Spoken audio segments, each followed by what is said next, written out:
Well, hi Tomiko. Hi. Legendary Tomiko is with us today. How are you doing? I'm feeling pretty good. Good. Well, I've been wanting to shoot with you for a long time, and I'm glad we finally got the chance. We don't live very close together, so it took some creative scheduling, but we got it done. So we got 3 new scenes in the can, and this interview as well.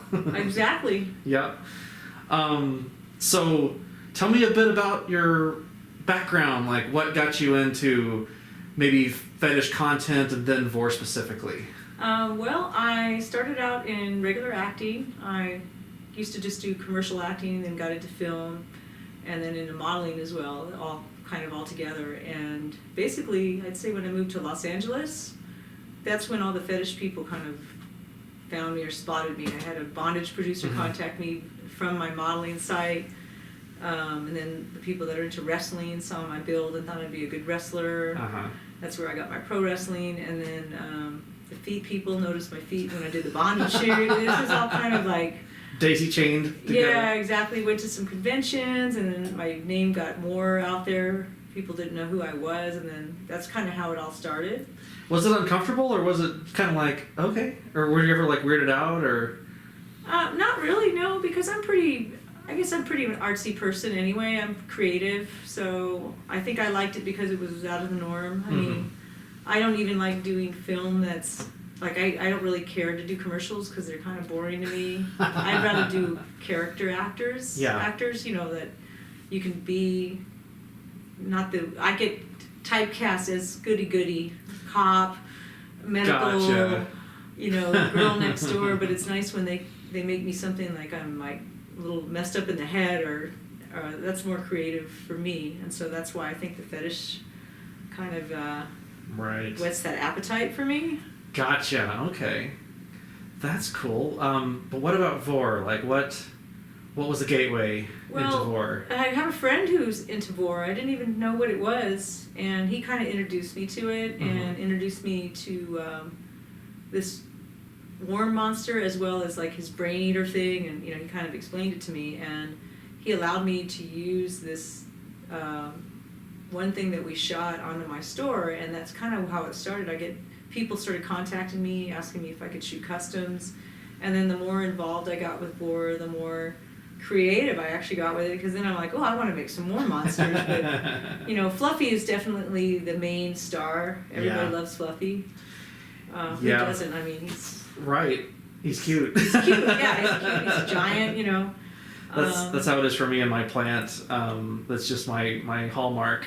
And like, I don't know, I love Little Shop of Horrors so much that's why I got the plant first. So it's my shtick. Well, ironically, I wanted to build, because I did the Little Shop of Horrors monster. I actually have one of those clips. Really? Because I was at a prop studio in Atlanta, Georgia, where they had that prop, that giant.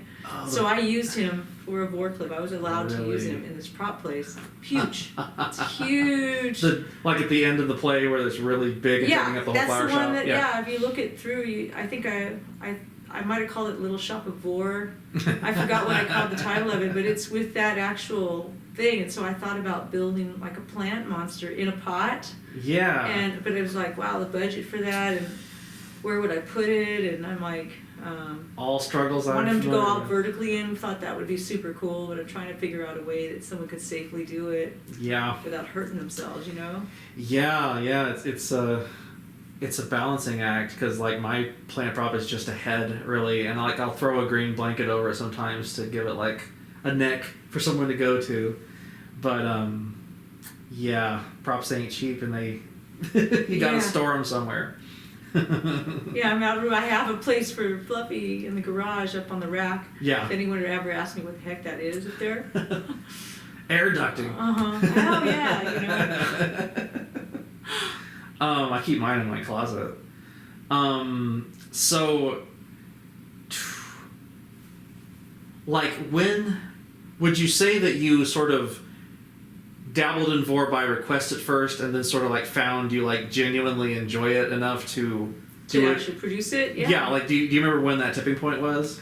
I think it's Well, after I built Fluffy and Well, you were all in at that point, I was right? at that totally. I was in it myself, and so was everybody else. But no, Nice. I enjoyed doing it because I was like, oh, these storylines. I mean, I used to be super creative, you know, and I had a 2-story house before, so I had him falling down from the 2nd story. I had to line him up so that it would hurt the model because it's kind of heavy. Yeah. It would Ooh, have knocked yeah. him down for real, but vertically come down and attack him that way. It's like that Charlie Chaplin scene where like the wall of the house falls over and like he's just through the window. Yeah, Like- exactly. But this thing comes straight down like this. So. Yeah. But yeah, the more I shot, the more I got creative, and then then I developed my own character where I'm like this woman that needs to feed her worm, and so I have these desperate measures that I have people come deliver food there, or like the neighbor, you know, all these little scenarios where I get people to come to my house. Do the police ever like try to find out what happens to all these missing people? Oh yeah, they're always, or I have super heroines come in now because I kind of like cross that line, and they're like, this is where the people have been missing. They go into that house, but they never come out.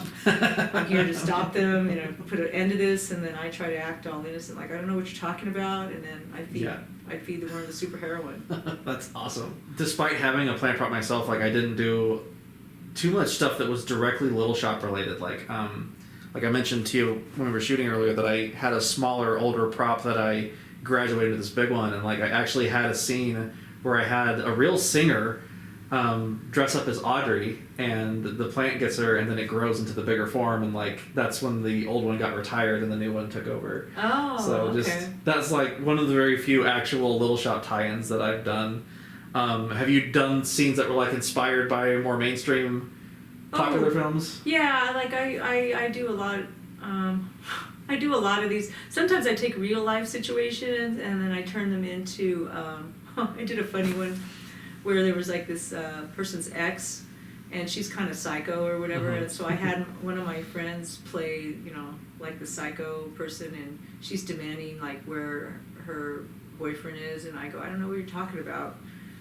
She goes, I know he's here, and I go, well, he might be upstairs. That's of course where the worm is. Yeah. But I took a real life situation where I had somebody kind of stalking me, and turned it into a story from my store. I do that a lot. Really? I do that a lot, and actually those actually do pretty well because I think because the realism of it. Really? So Yes. you've had stalkers before? Oh yeah, I'll take a bad situation and I'll turn it into a story from something. But I always think it's great if the worm eats, like, oh well, yeah, he's upstairs. Just go ahead. Yeah. What would you say is your least favorite thing about, I guess, Vore, but if you feel like commenting on like Fetish work as a whole, that too, but like we'll start with Vore.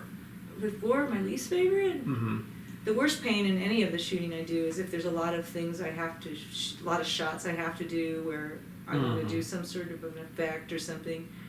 That's probably the bigger pain for me, but the editing part is the fun part for me, so I know it's worth it to shoot it that way because I know the end product will be really fun for me to where I can get really creative. So that's not always the best part for me is the shooting. Gotcha. If it's specifics I have to shoot. Yeah, okay. Yeah, I know that feel.